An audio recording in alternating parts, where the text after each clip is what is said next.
সেদিন বিকেলে তারানাথের বাড়িতে গিয়ে দেখি সে বাইরের ঘরে তক্তপোষের ওপর বসে তামাক খাচ্ছে, চোখ মুখ উদাস। মাঝে মাঝে তারানাথের এই ধরনের ভাব পরিবর্তন দেখেছি।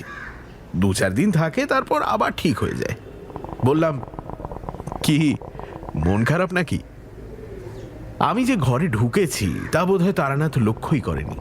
একটু চমকে উঠে বলল, ও তুমি এসো, বসো ওইখানটায়।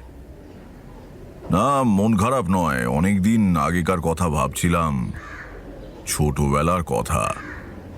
পুরনো দিনের কথা মনে এলে একটু মন খারাপ তো হয়ই, তাই না? তা কিশোরী এলো না যে? আসবে, তাকে সকালে বলে রেখেছি অফিসের পর সোজা এখানে চলে আসবে। নাম করতে করতেই কিশোরী এসে পড়ল। কি গল্প শুরু হয়ে গেছে নাকি? তারানাথ বলল, না, বসো, এই তোমার কথাই হচ্ছিল। আজ গল্প বলার মেজাজ নেই, আরেকদিন হবে ক্ষণ। চা খাবে? বাড়ির ভেতরে গিয়ে চায়ের কথা বলে এসে তারানাথ আবার তক্তপোষের ওপর বসে হুঁকো টানতে লাগলো। আমি আর কিশোরী জানি গল্প হবে না কথাটার বিশেষ কোনো গুরুত্ব নেই। অপেক্ষা করলে একটা ভালো গল্প বেরিয়ে আসতেও পারে। কয়েকটা ব্যর্থ টান দিয়ে বিরক্ত মুখে হুঁকো নামিয়ে রাখতে রাখতে তারানাথ বলল, উত্তরী, এটা আবার গেল নিভে। বসো তোমরা, চারিকে বলে আসি এক ছিলিম সেজে দিতে। কিশোরী পকেট থেকে নতুন পাসিং শোয়ের একটা প্যাকেট বার করে, মাসের প্রথম এই সময়টা আমরা একটু নবাবি করেই থাকি, তক্তপোষে রেখে বলল, আরে বসুন ঠাকুর মশাই, বারবার উঠতে হবে না, নিন সিগারেট খান। তারানাথ উজ্জ্বল মুখে একটা সিগারেট বার করে ধরাতে ধরাতে বলল, বরং ভালো। হুঁকো কলকে আমাদের দেশে আর চলবে না, বুঝলে? কত ফৈজত, তামাক টিকের জোগাড় রাখো, ঠিকরে লাগাও, ছিলিম সাজো, 1 ঘন্টা ধরে ফুঁ দাও। না, সিগারেটই ভালো। চোখ বুজে সিগারেটে টান দিতে দিতে একটু পরে তারানাথ বলল, তবে কি জানো, তামাকের মৌজ সিগারেটে নেই। এই যে সোঁদা সোঁদা গন্ধ, কড়া ধাক, গুড়ুক গুড়ুক শব্দ, সব মিলিয়ে একটা দারুণ আমেজ। তারপরে ধরো ঠিকরে গুঁজছি, তামাক আর টিকে সাজাচ্ছি, মনোযোগ দিয়ে ফুঁ দিচ্ছি, আর মনের ভেতর এই হয়ে গেল এক্ষুনি আমি তামাক খাবো, এই ভাব। সেটাও এক রকমের মেজাজ, ওই ওই অপেক্ষাটা। আর সিগারেট কি, এই ধরালাম, 2-10টা টান দিয়ে ফেলে দিলাম, চুকে গেল। তা মানুষের হাতে সময় কমে আসছে, করবে কি? এই সিগারেটই বাজার দখল করবে, দেখো। কিশোরী বলল, আচ্ছা, পুরনো দিনের কথা ভাবছিলেন বললেন না, আপনার ছোটবেলার ঘটনাটাই বলুন না, শুনি একটু। ছাইদানি হিসেবে ব্যবহৃত নারকোলের মালায় সিগারেটের দগ্ধাবশেষ গুঁজে দিয়ে তারানাথ বলল, সে তো আর একটা টানা গল্প নয়, কত বছর ধরে টুকিটাকি কত কিছু ঘটেছে। আমার কাছে সেসবের গভীর মূল্য আছে, কিন্তু তোমাদের ভালো লাগবে কেন? আমি জিজ্ঞেস করলাম, আচ্ছা, তন্ত্র সাধনার দিকে প্রথম আপনার ঝোঁক আসে কি করে? সে তো তোমাদের বলেছি, গ্রামের বাঁধানো গাছতলায় সেই সাধু, তারপর বীরভূমের শ্মশানের সেই মাতঙ্গিনী, সে আবার ডামরতন্ত্রে সিদ্ধ ছিল, কিংবা বরাকর নদীর ধারের সাধুজি, যার পঞ্চমুণ্ডী আসনে বসে মধুসুন্দরী দেবীকে দেখতে পাই। এদেরই প্রভাবে এ পথে আসি। এই গল্প তো তোমরা শুনেছ। বললাম, কিন্তু তারও আগে একেবারে ছোটবেলায় কবে বুঝলেন যে আপনার জীবনটা ঠিক অন্য সবার মতো হবে না? তারানাথ 2 আঙুলে ভুরুর মাঝখানটা টিপে ধরে রইল কিছুক্ষণ, তারপর মুখ তুলে আস্তে আস্তে বলল, জন্মের সময় থেকেই বোধহয় ঈশ্বর আমার জীবনের গতিপথ নির্ণয় করে দিয়েছিলেন। আমি যখন ভূমিষ্ঠ হই, সেই মুহূর্তে আকাশ দিয়ে একটা বিরাট উল্কা ছুটে গিয়েছিল।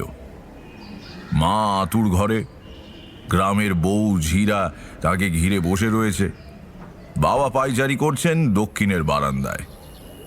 গরম জল নেবার জন্য সিন্ধুবালা দাই আঁতুর ঘর থেকে উঠোন পেরিয়ে রান্নাবাড়ির দিকে আসছিল। সেই হঠাৎ ওই আকাশে আশ্চর্য আলো দেখতে পেয়ে চিৎকার করে ওঠে। তার ডাকে বাড়ির সবাই উঠোনে এসে জড়ো হয়। অদ্ভুত নীল আলোয় চারিদিক উদ্ভাসিত করে একটা নীল আগুনের গোলক পূব দিক থেকে পশ্চিম দিগন্তের দিকে চলে যাচ্ছে।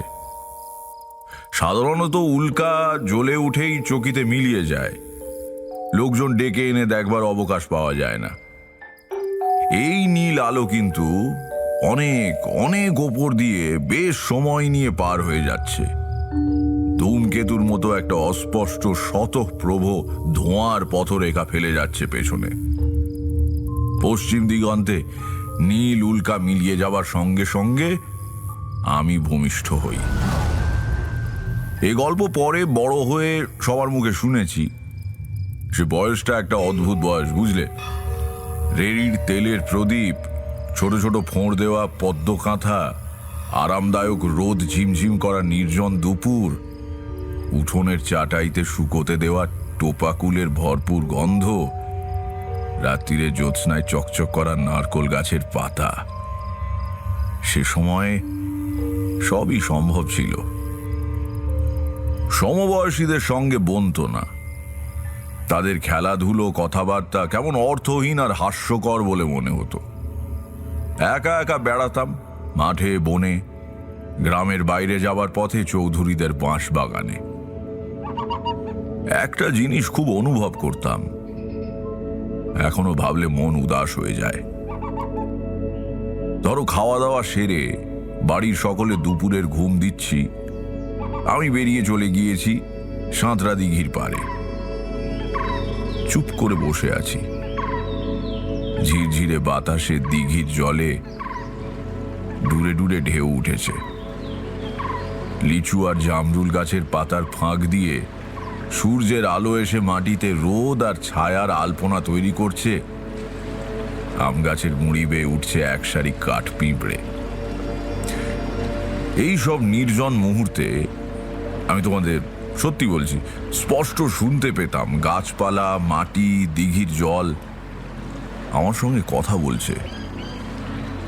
ঠিক কোনো ভাষা দিয়ে নয়, সে ভাষা ওদের নেই। এ অনেকটা গানের সুরের মতো, কিংবা তাও ঠিক নয়। এমন একটা কিছু যা মন দিয়ে বোঝা যায় কিন্তু মুখ দিয়ে বলা যায় না। পরে সাধনা করতে গিয়ে দেখেছি উচ্চকোটির তন্ত্র সাধকেরাও স্বীকার করেছেন যে আমরা যাদের নির্জীব পদার্থ ভাবি তাদেরও প্রাণ আছে, চেতনা আছে। এখন ভাবলে বিস্মিত হই। তখন কিন্তু ব্যাপারটাকে খুবই স্বাভাবিকভাবে নিয়েছিলাম। ভাবতাম সবাই বুঝি আমার মতোই ওদের কথা শুনতে পায়। একদিন দুপুরে খেলা করতে করতে চলে গিয়েছি গ্রামের বাইরের মাঠে। কেউ কোথাও নেই। শূন্য মাঠের উপর রোদ্দুর ঝাঁঝা করছে।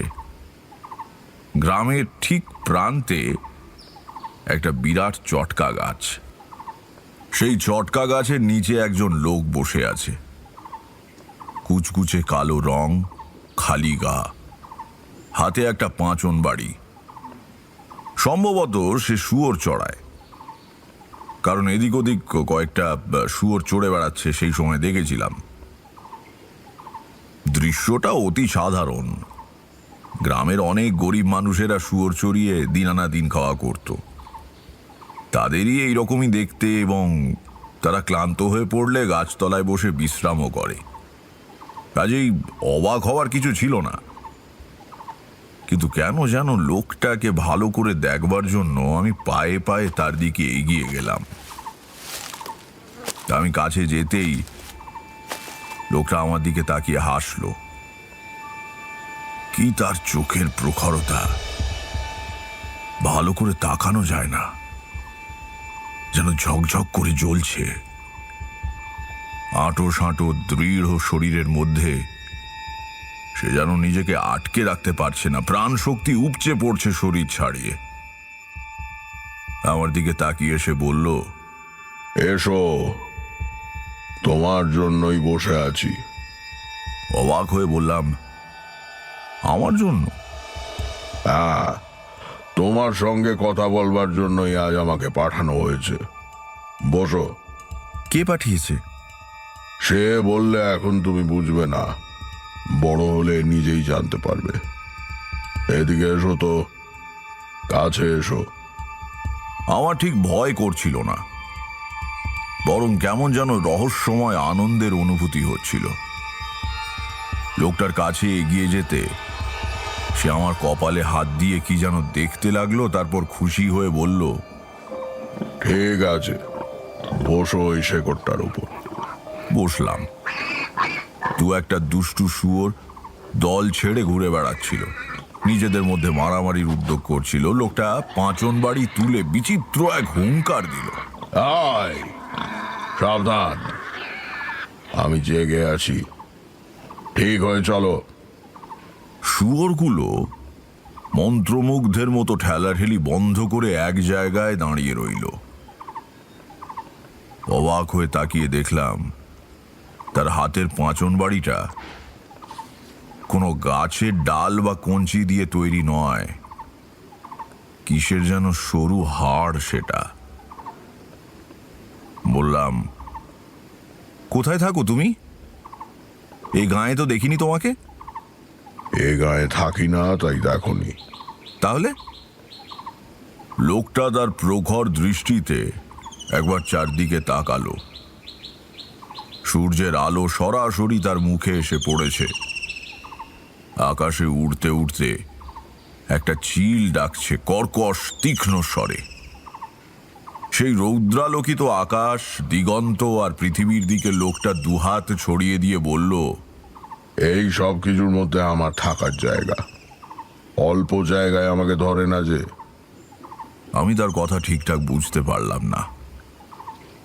একজন লোক একটা বাড়িতে থাকবে এটাই নিয়ম, সব জায়গায় সে থাকে কি করে? বললাম, তুমি শুয়োর চড়াও? লোকটা চমকে উঠে বলল, কই না তো।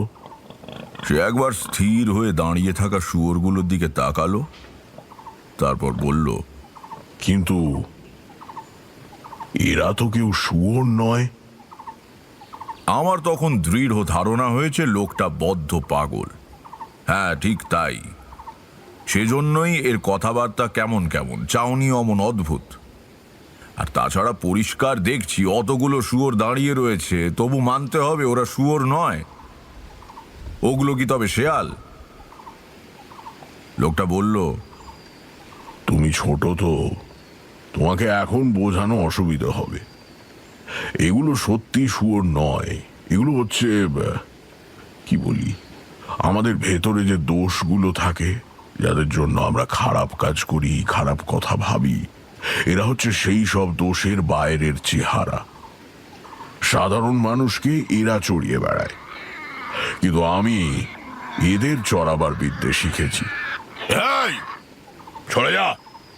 দুটো শুয়োর আবার মারামারির উদ্যোগ করছিল। লোকটা সরু হাড়ের লাঠি তুলে গর্জন করে উঠতেই তারা চুপ করে গেল। লোকটা এবার যেন একটু ব্যস্ত হয়ে বলল, না, কথায় কথায় অনেক দেরি হয়ে গেল, আমার ফিরে যাওয়ার সময় হয়েছে। যে জন্য আসা সেটা তাড়াতাড়ি সেরে নি। এদিকে এগিয়ে এসো তো খোকা, কোনো ভয় নেই, এসো। কাঁপা কাঁপা গলায় বললাম, কেন? সে বলল, আমি তোমাকে একটু মন খারাপ দিয়ে যাব। আমার দুই কাঁধ ধরে নিজের দিকে টেনে নিয়ে লোকটা অস্বাভাবিক জোরে প্রায় চিৎকার করে বলে উঠল, আমার চোখের দিকে তাকাও। হঠাৎই মানুষটার চোখ যেন দুটো জানালা হয়ে গিয়েছে। ভেতরে কত দূর অবধি দেখতে পাচ্ছি। ওখানে যেন আর একটা জগৎ এরকমই রোদ্দুর ঝাঁঝা করছে দিগন্ত অবধি বিছিয়ে থাকা মাঠে। সবুজ বন, নীল পাহাড় থেকে ঝুরঝুর করে ঝর্ণা নেমে আসছে। মেঘে আর কুয়াশায় ঢাকা ওই পাহাড়ে কবে যেন আমি থাকতাম। সুতোর কাটিম উল্টো দিকে ঘুরে যাওয়ার মতো বিস্মৃতির আড়াল থেকে কত পুরনো মহাকালের স্তরে স্তরে সঞ্চিত ভুলে যাওয়া কথা মনে পড়ে যেতে লাগলো। ক্রমে আমার সমস্ত চেতনা ওই দুই চোখের জানলার ভেতর দিয়ে আশ্চর্য জগৎটার মধ্যে গিয়ে দাঁড়ালো। আমাদের গ্রামের সীমানায় চটকা গাছটা, চিলের তীক্ষ্ণ ডাক, সামনে পড়ে থাকা কৈখালির বিশাল মাঠ, সব কোথায় মিলিয়ে গেল। এখন আমি যেখানে দাঁড়িয়ে আছি সে জগতে ছায়া বাড়ির মতো অজস্র ছবি মেলে যাচ্ছে চোখের সামনে দিয়ে। কোথায় যেন এক উন্নত শীর্ষ মন্দির শেষ বেলার আলোয় তার চূড়ার সোনার পদ্ম ঝলসে উঠছে। কাদের হাসি মুখ, এরা আমাকে খুব ভালোবাসতো, কিন্তু এখন মিলিয়ে গিয়েছে দূর অতীতে। কানে ভেসে আসছে সমস্বরে উচ্চারিত মন্ত্রধ্বনির মতো একটানা উদার গম্ভীর সঙ্গীতময় শব্দ প্রবাহ। সব ছবি মিলিয়ে গিয়ে চোখের ওপর ভেসে উঠছে সৃষ্টি পূর্ব আদিম অন্ধকারের মতো কালো মহাশূন্য থেকে থেকে সেই পরম কিছু নার মধ্যে চমকে উঠছে তীব্র জ্যোতির উদ্ভাস। সৃষ্টি হচ্ছে নক্ষত্রের, নিহারিকার, অনন্ত শূন্যের থেকে বস্তুপুঞ্জের। আমার চেতনা চলে যেতে লাগলো। আর কিছুক্ষণ এখানে থাকলেই আমি সম্পূর্ণ জ্ঞান হারাবো। ঠিক তখনই অনুভব করলাম চির চেনা পৃথিবীর বিপুল আকর্ষণে আমি ফিরে আসছি আমাদের গ্রামের প্রান্তের রোদে পোড়া মাঠে। লোকটার চোখের জানলা দিয়ে বেরিয়ে আসবার সময় শেষবারের মতো তাকিয়ে দেখলাম সেই নিকষ কালো অনন্ত স্পর্শী মহাশূন্যের বুক চিরে চলে যাচ্ছে একটা নীল উল্কা। চটকা গাছের গুঁড়িতে হেলান দিয়ে আমি মুহ্যমানের মতো বসে রইলাম। মাঠের উপর দিয়ে তার শুয়োর তাড়িয়ে নিয়ে লোকটা কোথায় যেন চলে গেল। সে কোথায় যাচ্ছে, কি করে আবার দেখা হবে, কিছুই জিজ্ঞেস করা হলো না। কিন্তু কি মন খারাপটাই না সে আমাকে দিয়ে গেল। এরপর আমার আর কিছু ভালো লাগতো না। একা তো ছিলামই, আরো একা হয়ে গেলাম। সব সময় মনে হতো কি একটা কাজ যেন ফেলে রেখেছি, কোথায় যেন আমাকে চলে যেতে হবে। প্রথম যৌবনে ঘর ছেড়ে বেরিয়ে পড়ি, সে কথা তোমাদের বলেছি। বীরভূমের শ্মশানে মাতু পাগলি আমাকে সম্মোহিত করে নানা দৃশ্য দেখিয়েছিল। আমি যেন নদীর জলে নেমে গাছের শিকড়ে আটকে থাকা মৃতদেহ তুলে এনে পূজার উপকরণ সংগ্রহ করে সব সাধনায় বসলাম। সারা রাত কত আতঙ্কজনক দৃশ্য দেখলাম, কত উপদ্রব ঘটল। পরে সম্বিত ফিরে পেয়ে দেখি ধূসর সন্ধ্যায় নির্জন শ্মশানে দাঁড়িয়ে আমি মাতু পাগলির সামনে। মাত্র 10 মিনিট সময় কেটেছে। এ তো গেল ভেলকি, কিন্তু সদ্গুরুর সাহায্যে আমি প্রকৃতই একবার সব সাধনা করেছিলাম। মুর্শিদাবাদ জেলার এক অজ পাড়া গাঁয়ের শ্মশানে তখন আস্তানা গেড়েছি, সঙ্গে গুরু রয়েছেন। জ্যৈষ্ঠের শেষে আশেপাশের গ্রামগুলোতে কলেরার মহামারী শুরু হলো। সারা দিন ধরে দূর দূরান্ত থেকে মৃতদেহ দাহ করতে আনছে লোকে। পরে এমন অবস্থা দাঁড়ালো, দাহ করার কাঠ জোটে না। মুখে আগুন ছুঁয়ে দেহ ফেলে শ্মশান বন্ধুরা পালায়। তারই ভেতর থেকে লক্ষণযুক্ত একটি মৃতদেহ একদিন তুলে নিয়ে এলাম। শ্মশানের পূর্ব প্রান্তে একটু জঙ্গল মতো জায়গা, সেখানে বিরাট একটা ঝাঁকড়া ছাতিম গাছ রয়েছে। তারই তলায় গুরু পূজার আয়োজন করলেন। রাত্রিরে দাহ করার জন্য দলবল এলেও এদিকে তারা ঘেঁষবে না। আমি ভেবেছিলাম গুরুই বোধহয় সব আসনে বসবেন, কিন্তু প্রাথমিক প্রকরণের শেষে গুরু যখন আমাকে পদ্মবীজের মালা ধারণ করতে বললেন, তখন অবাক হয়ে বললাম, আমি কেন? তুমি তো আসনে বসবে। আমি আমি কি পারবো? নিশ্চয়ই পারবে। আমি তোমাকে আমার শক্তির অংশ দান করে যাব। তাছাড়া এ আমার কাছে নতুন নয়। 21 বছর আগে আমি এতে সিদ্ধি লাভ করেছি। আজকের ক্রিয়ায় তোমারই অধিকার। ঘোর অমাবস্যার মধ্যরাত্রি। গুরু আমাকে আসনে বসিয়ে দিয়ে সকালে আসবো বলে চলে গেলেন। সব সাধনার সময় সামনে অন্য সাধকের উপস্থিত থাকতে নেই। সাষ্টাঙ্গ প্রণামের ভঙ্গিতে উপুর করে শোয়ানো মৃতদেহের পিঠের ওপর বজ্রাসনে বসে বীজ মন্ত্র জপ আরম্ভ করলাম। মনে কোনো ভয় নেই। বহুদিন হলো তান্ত্রিক সাধুসঙ্গ করছি। অনেক অস্বাভাবিক আর অলৌকিক ঘটনা চোখের সামনে ঘটতে দেখেছি। আমি জানি নিখুঁতভাবে দেহ শুদ্ধি করে আসনে বসলে কোনো বিপদ সাধককে স্পর্শ করে না। ঘণ্টাখানেক এক মনে জপ চালাবার পর অনুভব করলাম নিচে মৃতদেহটা যেন নড়ে উঠছে, তাতে প্রাণের স্পন্দন জেগেছে। পোড়া মাছ গুঁজে দিলাম সবের মুখে। নরকপাল থেকে একটু একটু করে কারণ ঢেলে দিতে লাগলাম। সব আবার শান্ত হয়ে এলো। আরো 3 বার এমন হলো সেই রাত্রিরে। সাধনায় বিঘ্ন সৃষ্টি করবার জন্য হাঁকিনীরা কত বিভৎস রূপ ধারণ করে এলো। এক সময় তো তাকিয়ে দেখলাম আমার আসনের চারদিকে চলন্ত গলিত মৃতদেহের দল করতালি দিয়ে নৃত্য করছে। যে কোনো সাধারণ মানুষের হৃৎপিণ্ড থামিয়ে দেবার পক্ষে এই দৃশ্য যথেষ্ট। সে মুহূর্তে বুক যে একটু কেঁপে ওঠেনি তা বলবো না। প্রাণপণে মনকে একাগ্র করে বীজ মন্ত্র জপ করতে লাগলাম। ধীরে ধীরে মিলিয়ে এলো প্রেতের দল।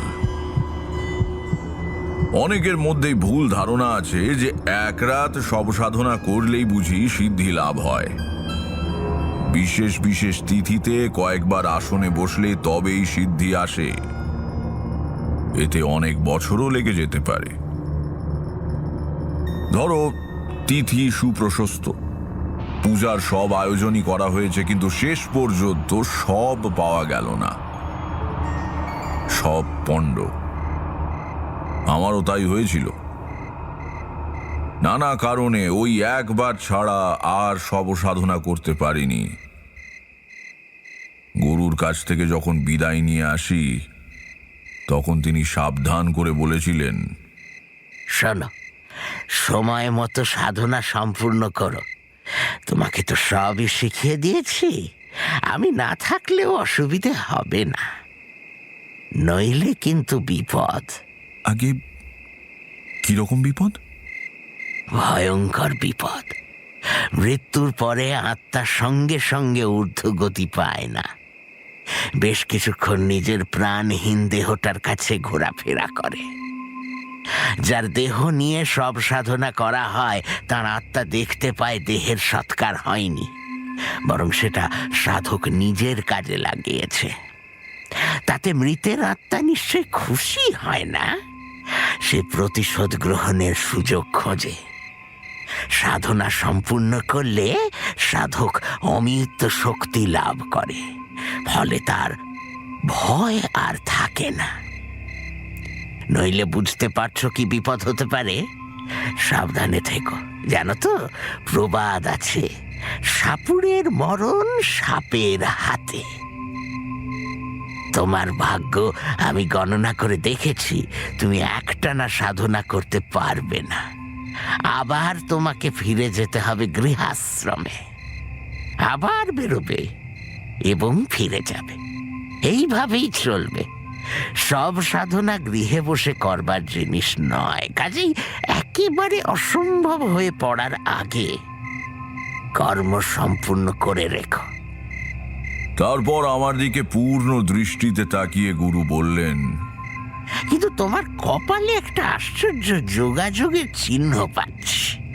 আমি স্পষ্ট দেখতে পাচ্ছি খুব বড় একজন মহাপুরুষ কিংবা মহাসাধক তোমাকে কৃপা করবেন।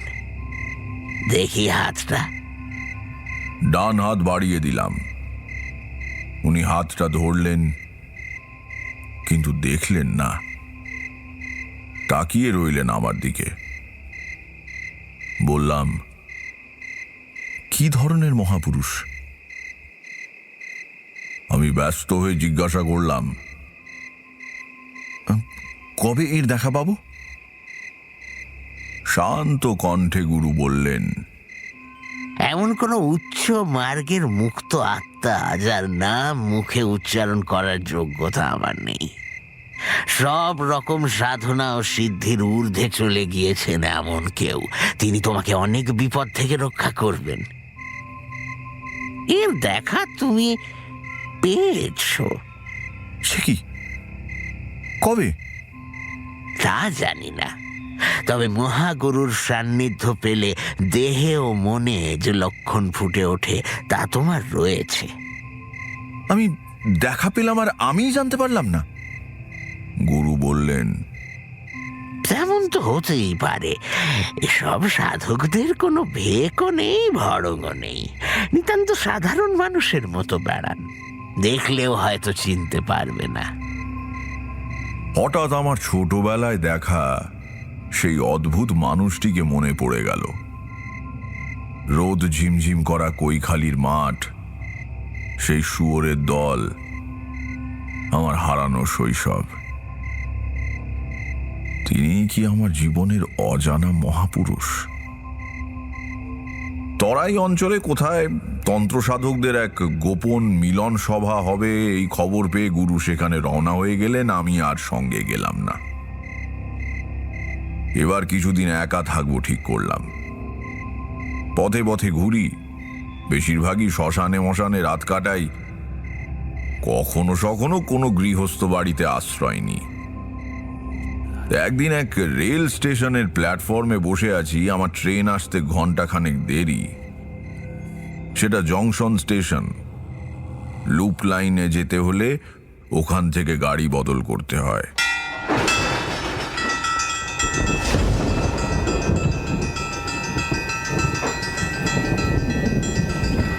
প্রচণ্ড বৃষ্টি নেমেছে সকাল থেকে। আকাশ কালো হয়ে রয়েছে মেঘে। ঝুপঝুপ করে বৃষ্টির আর যেন বিরাম নেই। 2 পয়সার বিড়ি কিনবো বলে স্টেশনের দোকানটার দিকে এগুচ্ছি, হঠাৎ পেছন থেকে কে যেন ডাকলো। আরে তারানাথ না? থমকে দাঁড়ালাম। এমন জায়গায় আমার নাম ধরে কে ডাকে? এদিক ওদিক তাকিয়ে দেখি ওজন করার লোহার কলের পাশে কয়েকটা চটের বস্তার আড়ালে বেঞ্চির ওপর বসে আছে আমাদের গ্রামের ভূপতি শিকদারের ছেলে রমাপতি। ছোটবেলায় এই রমাপতি বোধহয় গ্রামে আমার একমাত্র বন্ধু ছিল। কতদিন ওদের বাগান থেকে দুপুরে কাঁচা পেঁপে ছিঁড়ে এনে নুন দিয়ে খেয়েছি। গ্রামের পুরনো বন্ধুকে দেখে হাসি মুখে এগিয়ে গেলাম। রমাপতিও উঠে এসে আমার হাত ধরে বললে, উফ, কতদিন পরে দেখা। এখানে কি করছিস রে? তোর গেরুয়া কই?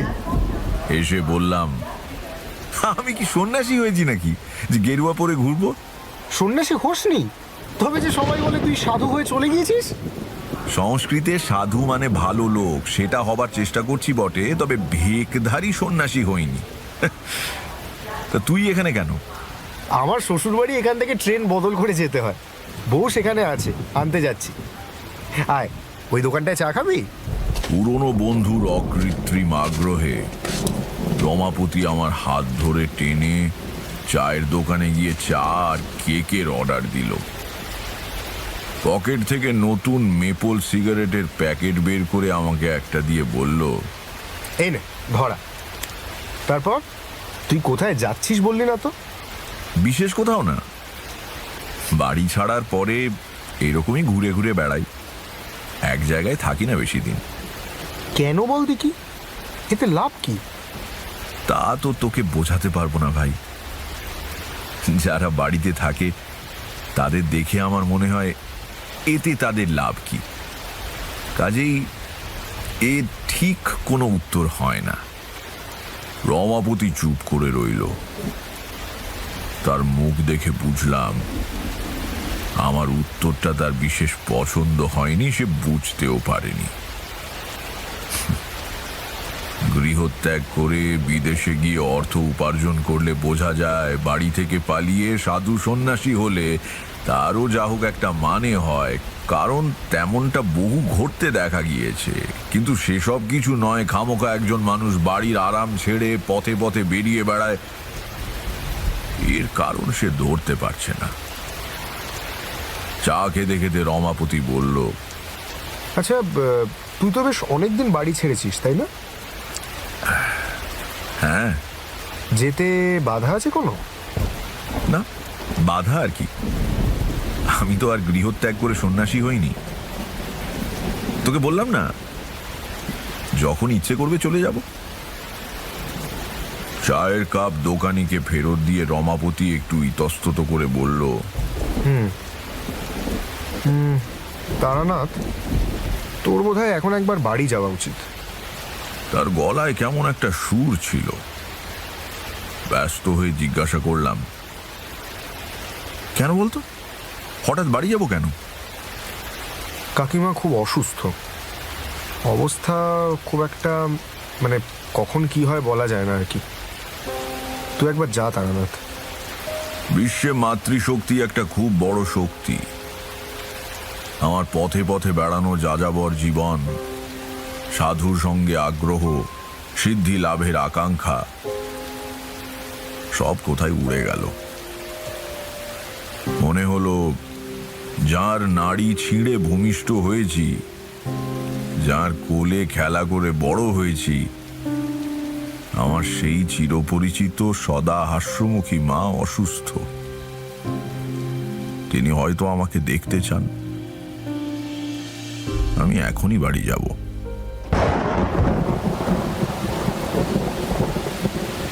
তারপর সে কি ভয়ানক বৃষ্টি, থামবার নাম নেই। তারই মধ্যে ভিজতে ভিজতে পরের দিন দুপুর নাগাদ বাড়ি পৌঁছলাম।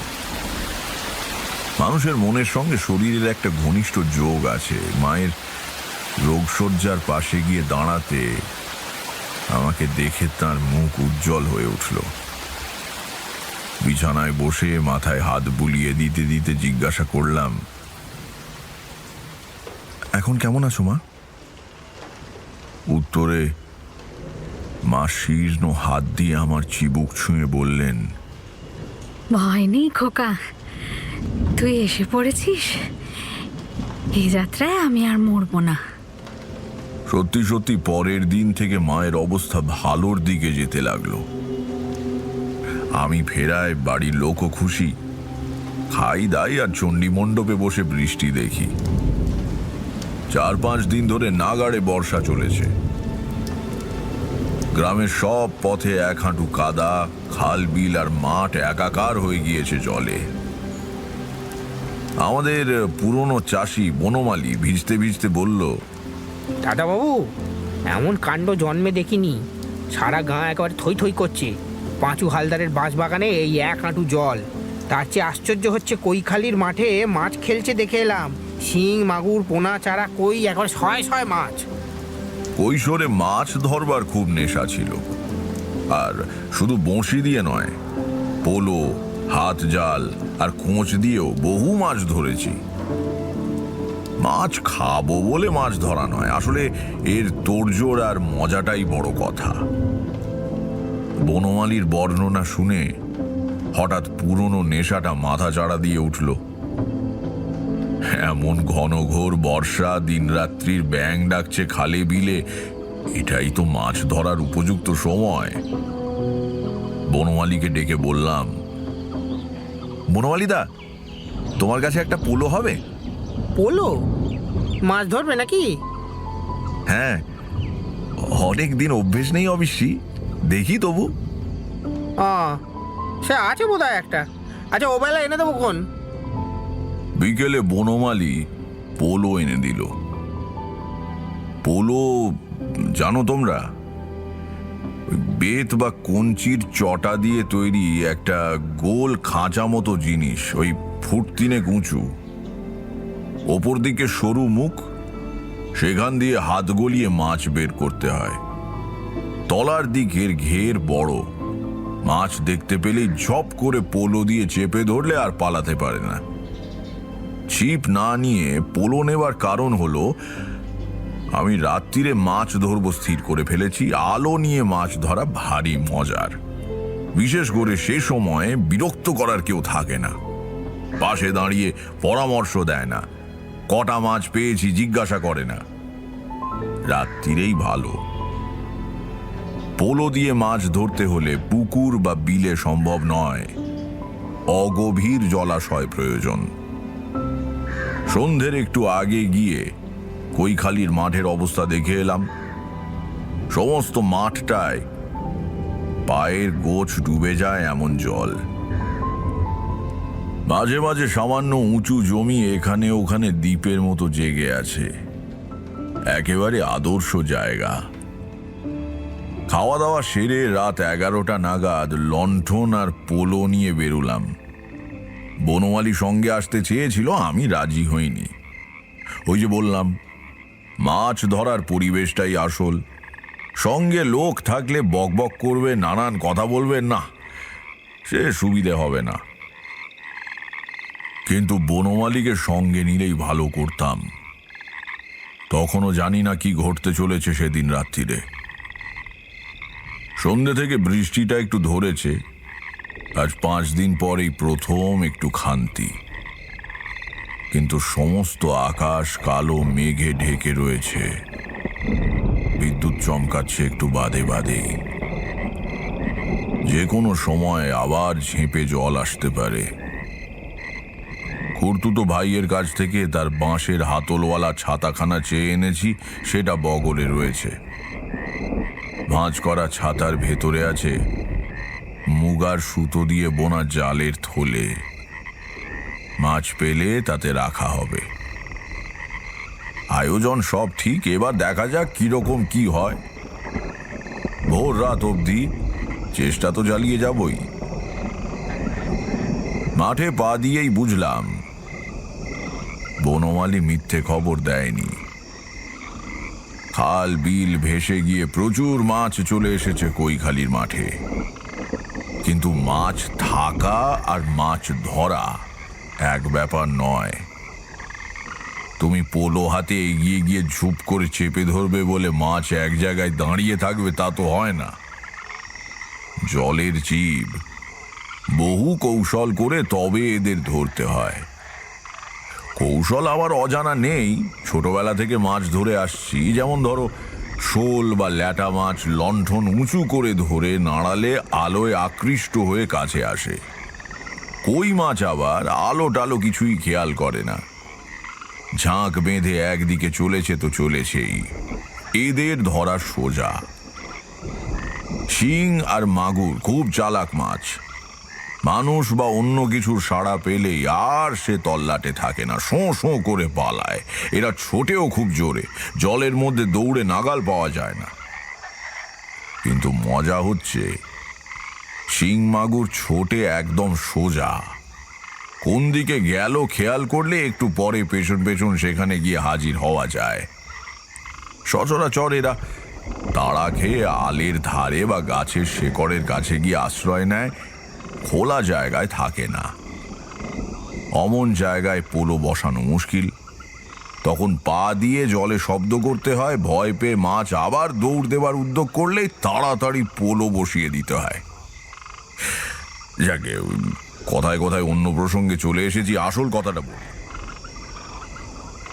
রাত 1:30টার মধ্যে অনেক মাছ ধরে ফেললাম।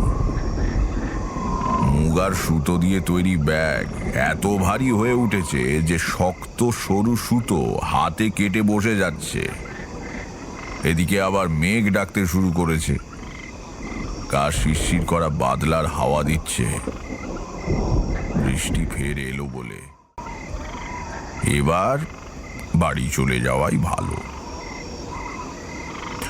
অনেকক্ষণ থেকেই মনের ভেতরে কেমন একটা অস্বস্তি হচ্ছিল। কি অস্বস্তি সেটা আমি ঠিক বলে বোঝাতে পারবো না। কোনো অমঙ্গল আসবার আগে থেকে আমি টের পাই, এ কথা তোমাদের আগেই বলেছি। এতক্ষণ মনের একেবারে তলায় কোণের দিকে কোথাও একটা বিপদের পূর্বাভাস খচখচ করছিল। মাছ ধরার আনন্দ আর উত্তেজনায় খেয়াল করিনি। এবারে পরিপূর্ণ সম্বিত ফিরে পেয়ে চারদিকে তাকিয়ে দেখলাম ঘন বর্ষার মধ্যরাত্রে গ্রামের বাইরে নির্জন জল ভরা মাঠে আমি একা দাঁড়িয়ে আছি। একটা শেয়াল পর্যন্ত এই দুর্যোগে আশ্রয় ছেড়ে বাইরে বের হয়নি। তেমন কিছু ঘটলে গলা ফাটিয়ে চিৎকার করলেও সাহায্যের জন্য কেউ এগিয়ে আসবে না। বনমালীকে সঙ্গে আনাই উচিত ছিল। এই জল কাদা ভেঙে বাড়ি পৌঁছতেও অন্তত আধ ঘন্টা সময় তো লাগবে। তার মধ্যে আবার বৃষ্টি এসে গেলেই তো হয়েছে। এসব ভাবতে ভাবতেই ঝিরঝির করে বৃষ্টি নামলো। তাড়াতাড়ি ছাতা খুলতে যাচ্ছি, কেমন করে যেন হাত ফসকে লণ্ঠনটা জলে পড়ে নিভে গেল। চারদিকে নিশ্ছিদ্র অন্ধকার। কিছুক্ষণ হতবুদ্ধি হয়ে দাঁড়িয়ে রইলাম। আলো থাকলে বুকে বেশ সাহস থাকে। তাছাড়া আমাদের তন্ত্রশাস্ত্রে বলে আগুন হচ্ছে পবিত্রকারী শুভ শক্তি। কোনো অশুভ উপস্থিতি আগুনের সান্নিধ্যে আসতে পারে না। এই জন্য সাধকদের আসনে সব সময় ধুনি জ্বালিয়ে রাখা নিয়ম। কিন্তু দাঁড়িয়ে থেকে তো লাভ নেই, বরং আন্দাজে আন্দাজে চলতে শুরু করাই ভালো। মাছ ধরতে ধরতে মাঠের একেবারে অপর প্রান্তে চলে গিয়েছিলাম। এবার মাঠ পার হয়ে সেই চটকা গাছটার পাশ দিয়ে গ্রামের পথে ঢুকতে হবে। মাথায় ছাতা ধরে মাছ ভর্তি থলে আর নেভা লণ্ঠন হাতে চটকা গাছটা আন্দাজ করে হাঁটতে শুরু করলাম। হঠাৎ দিক দিগন্ত উদ্ভাসিত করে একবার বিদ্যুৎ চমকালো। সামনের দিকে তাকিয়েছিলাম। অন্ধকারে হাঁটবার সময় মানুষ যেমন মুখটা একটু তুলে রাখে, বিদ্যুতের উজ্জ্বল আলোয় স্পষ্ট দেখলাম উল্টো দিক থেকে একজন মানুষ আমার দিকে এগিয়ে আসছে। বিদ্যুতের আলো এক মুহূর্তের বেশি ছিল না, কিন্তু আলো নিভে যাবার পরেও মনে মনে চিন্তা করে কোথায় কি দেখেছি, কতটা দেখেছি বোঝা যায়। যে লোকটা আমার দিকে এগিয়ে আসছে তার হাঁটার ভঙ্গিতে কোনো জড়তা নেই। অন্ধকারেও যেন সে পরিষ্কার দেখতে পাচ্ছে। তার গা খালি, কালো রং, পরনে একটা নেংটি মতো কাপড়ের ফালি। কিন্তু সবচেয়ে বড় কথা, ওই লোকটাকে আমি চিনি। খুব পরিচিত সে। এই কিছুদিনের ভেতরেই কোথায় যেন দেখেছি। কোথায় কোথায় অকস্মাৎ আমি বুঝতে পারলাম এবং সঙ্গে সঙ্গে অনুভব করলাম আমি ভয়ানক বিপদগ্রস্ত। জীবিত অবস্থায় এই মাঠ থেকে বেরোতে পারবো কিনা তার নিশ্চয়তা নেই। কারণ যে মানুষটির মৃতদেহের ওপর বসে 6 মাস আগে আমি সাধনা করে এসেছি, তার সব এগিয়ে আসছে আমার দিকে বৃষ্টি ধারার মধ্যে দিয়ে। গরুর কথাই ভুলে গেল। সময় মতো সাধনা শেষ করতে পারিনি। এবার সেই শৈথিল্যের মূল্য বুঝে নিতে আসছে ওই মূর্তি। যতদূর সম্ভব শব্দ করা থেকে বাঁচিয়ে সাবধানে জলে পা ফেলে ডান দিকে সরে যেতে লাগলাম। একটু ঘুর পথে হলেও যদি ওই জীবন্ত বিভীষিকার হাত এড়িয়ে গ্রামের পথে পা দিতে পারি, একবার বাড়ি পৌঁছতে পারলে আর ভয় নেই।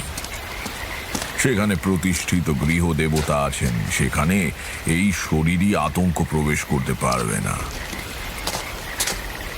অনেকখানি সরে এসেছি, এমন সময় আবার চমকে উঠল বিদ্যুৎ।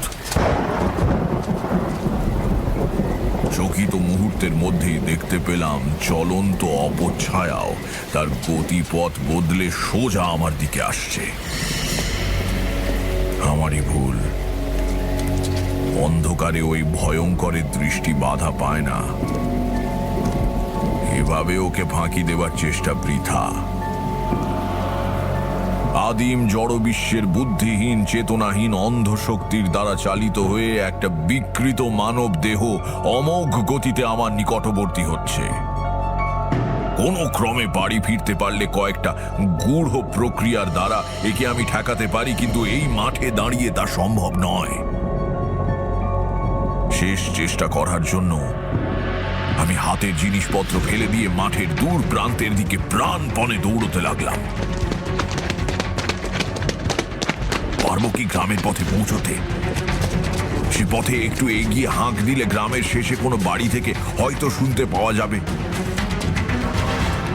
হঠাৎ অন্ধকারে উঁচু মতো একটা কিসের সঙ্গে হোঁচট খেয়ে ঠিকরে পড়লাম জলে।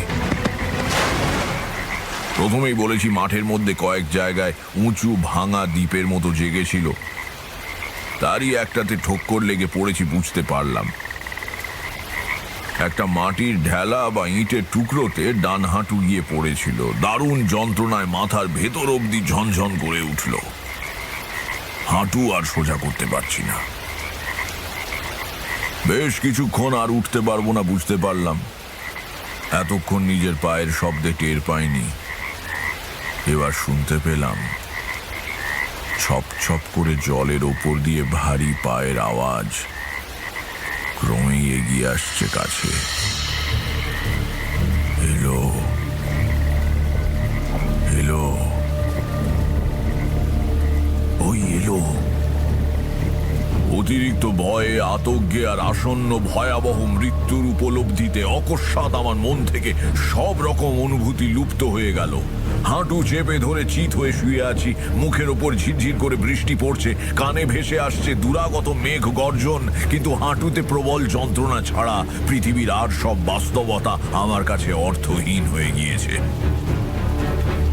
এমন সময় আমার চারদিকে জলের ওপর অনেকগুলো পায়ের শব্দ জেগে উঠল। অগন্তি পা দ্রুত জলে পড়ছে, কারা যেন ছুটে যাচ্ছে এদিক সেদিক। আশ্চর্য, কাদের পায়ের শব্দ? এখানে আসতে হলে তো জল পেরিয়ে জানান দিয়ে আসতে হবে, কিন্তু এই পদশব্দ যেন অকস্মাৎ জলের বুকেই জন্ম নিল, শূন্য থেকে জেগে উঠল হঠাৎ। তরবর করে একদল ঘোড়া যেন ছুটে যাচ্ছে সামনে পেছনে। কি ঘটছে কিছুই বুঝতে পারছি না। বিদ্যুৎও চমকাচ্ছে না বেশ কিছুক্ষণ, এবং তারপরেই আমার চারদিকে একপাল শুয়োরের ঘোঁত ঘোঁত শব্দ শুনতে পেলাম। এই দুর্যোগে কৈখালির মাঠে শুয়োর কোথা থেকে এলো? তাও একটা দুটো নয়, পায়ের আওয়াজে বুঝতে পারছি 15-20টা প্রাণী অন্তত ছুটোছুটি করছে। প্রায় সঙ্গে সঙ্গেই আমার মনে পড়ে গেল শৈশবে দেখা সেই অদ্ভুত মানুষটিকে, সরু হাড়ের দণ্ড দিয়ে যিনি শূকর রূপী হিংস্র প্রবৃত্তিগুলিকে শাসন করেন। তবে কি তিনি? আমার খুব কাছে এসে কে দাঁড়িয়েছে, তাকে আমি দেখতে পাচ্ছি না, কিন্তু সে আমাকে দেখতে পাচ্ছে। আমার মনে আর ভয় নেই। পরিবেশ থেকে মুছে গিয়েছে অমঙ্গলের অনুভূতি, বরং কার অদৃশ্য উপস্থিতিজনিত পবিত্রতা অনুভব করছি সমস্ত অস্তিত্বে। কে যেন ভালোবেসে হাত রাখলো, না আমার হাতে নয়, শরীরের কোথাও নয়, সে হাত রেখেছে আমার বুকের ঠিক মধ্যেটায়। তারপরই বুঝলাম মাঠে আমি একা, সে উপস্থিতি আসন্ন মৃত্যুর হাত থেকে আমাকে রক্ষা করে ফিরে গিয়েছে স্বস্থানে।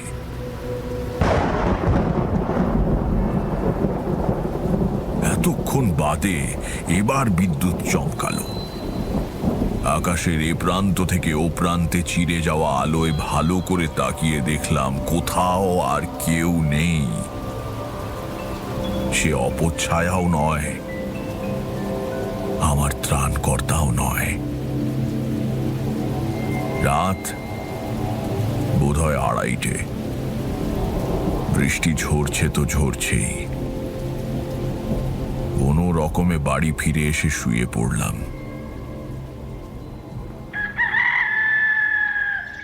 পরদিন সকালে মেঘ কেটে সূর্য উঠল 5-6 দিন বাদে। ঝকঝকে রোদ্দুরে ভেসে যাওয়া পৃথিবীর রূপ দেখে আমার নিজেরই সন্দেহ হতে লাগলো, সত্যি কি কাল রাত্রিরে কিছু ঘটেছিল?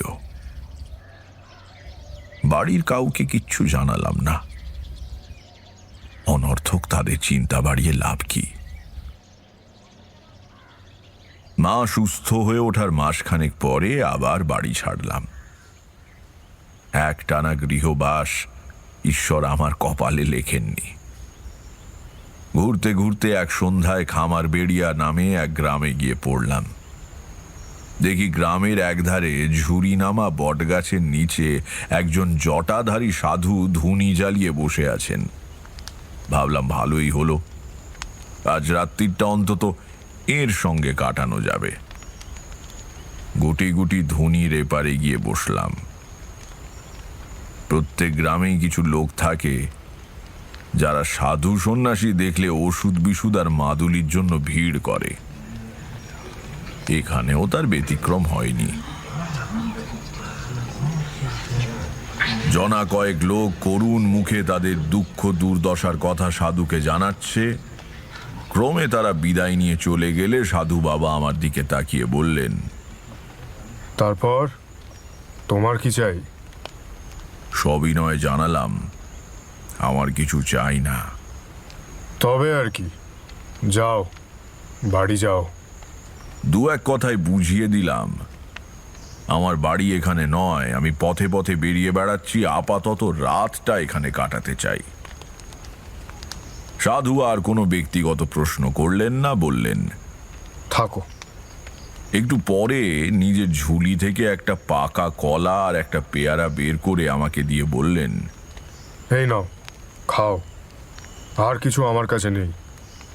আপনি খাবেন না? আমি রাত্রিরে কিছু খাই না।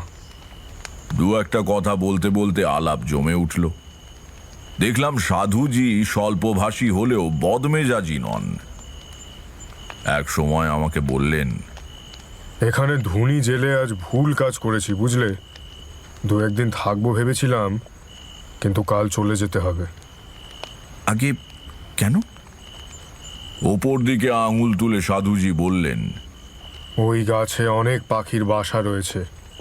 ধুনির গরম হলকার ধোঁয়ায় তারা আজ কেউ বাসায় ফিরতে পারেনি। ওই দেখো, ওদিকে একটা গাছের ডালে বসে কিচমিচ করছে। কাউকে গৃহহীন করা মহাপাপ বৎস, মহাপাপ। ইতর প্রাণীদেরও আত্মা আছে, তাদের মনে দুঃখ দিলে সাধনার ফল ক্ষয় হয়ে যায়। বললাম, যদি কিছু মনে না করেন একটা কথা জিজ্ঞাসা করব। কি? আপনি কোন মার্গের সাধক? কেন বলো তো? আপনার কথা শুনে আমার খুব ভালো লাগছে। আমি অনেক সাধু সঙ্গ করেছি, বেশিরভাগ সাধকেরা অন্তরে মহৎ হলেও বড় কটুভাষী, অপরের দুঃখ সম্বন্ধে উদাসীন। আপনার মতো কথা বলতে শুনিনি কাউকে। সাধু মৃদু হেসে বললেন, কোনো মার্গেরই নয়, আমার দীক্ষাই হয়নি। অবাক হয়ে বললাম, সে কি?